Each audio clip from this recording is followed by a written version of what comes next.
This is the download from Sounds Profitable, your daily source for the essential news of the business of podcasting. I'm Gavin Gaddis.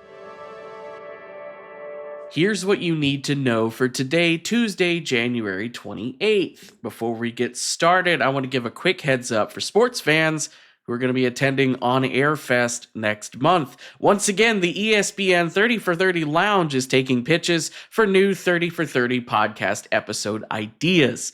Last year's pitches went over so well, there's an episode based on one of those pitches currently in production. On Air Fest attendees can now register to bring their 30 for 30 pitch right now. Go for it. Our first story for today: how are Americans using their cell phones at work? This new piece from RSS.com has published the results of a new study into personal phone usage while at work, built from a survey of over 3,400 adults conducted over 2 weeks in December of 2024. According to the data, the average American clocks just over 3 hours of personal minutes on their phone during an average workday.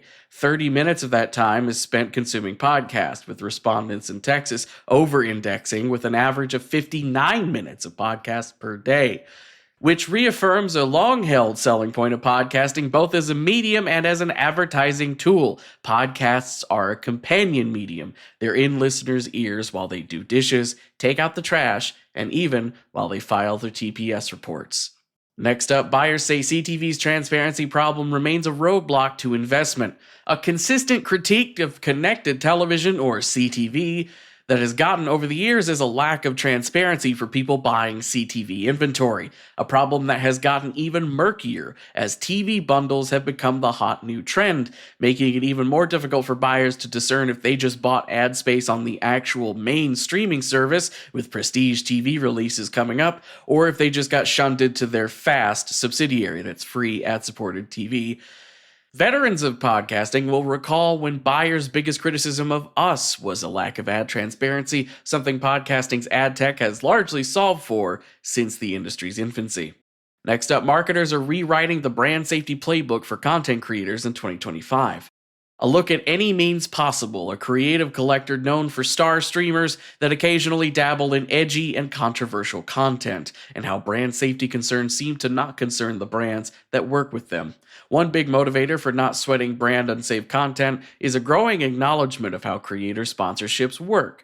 As audiences become more media savvy, they also become more aware of how ephemeral content creator sponsorships can be. A connection that's stronger than ever in podcasting, as reports like The Media Moves the Message or the True Crime Listener Landscape show that podcast audiences understand brand deals make their favorite podcast possible, and they tend to reward the brands that fund the content they like. Next up, Alex Cooper's Call Her Daddy episodes move to YouTube from Spotify.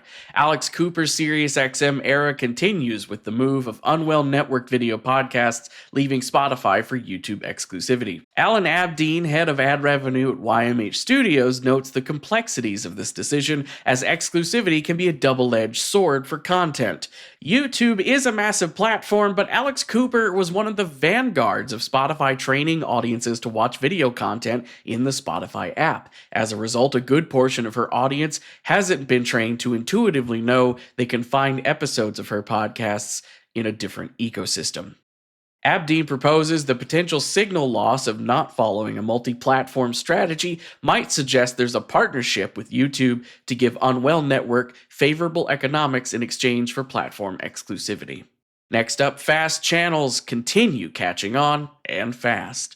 The appeal of free ad-supported TV is reaching legacy organizations in broadcasting, including previously ad-free ones. At CES earlier this month, Chief Digital and Marketing Officer at PBS Ira Rubinstein shared the public broadcaster is building a streaming presence in part through a FAST channel on Amazon Prime Video. One big appeal of FAST is the growing trend of shoppable ad content. Creatives containing clickable UI allowing smart TVs to buy products or push viewers to a mobile ordering portal. As for the rest of the news, Triton Digital has released their 2024 US podcast report, with the leading genres of the year being news, true crime, and comedy. Peter Field of Westwood One dug into the IPA effectiveness databank on a new study examining market effectiveness. No Such Thing as a Fish has renewed its partnership with Audio Boom for a multi-year distribution and monetization deal. Brooke Minters has been recruited to lead the New York Times podcast new podcast video team. Dear Media has onboarded the world's first podcast from the sisters behind Nobody Wants This. And YouTube's Senior Director of Growth and Discovery shares some details on how YouTube's recommendation algorithm works. Be sure to check out all the links to every article mentioned right in your podcast listening app or at soundsprofitable.com, where you can also subscribe to the newsletter version. The download is written and produced by Newton Shadowcotty, Brian Barletta, Gavin Gaddis, that's me, and Tom Webster. For Sounds Profitable, I'm Gavin Gaddis. Download us again tomorrow.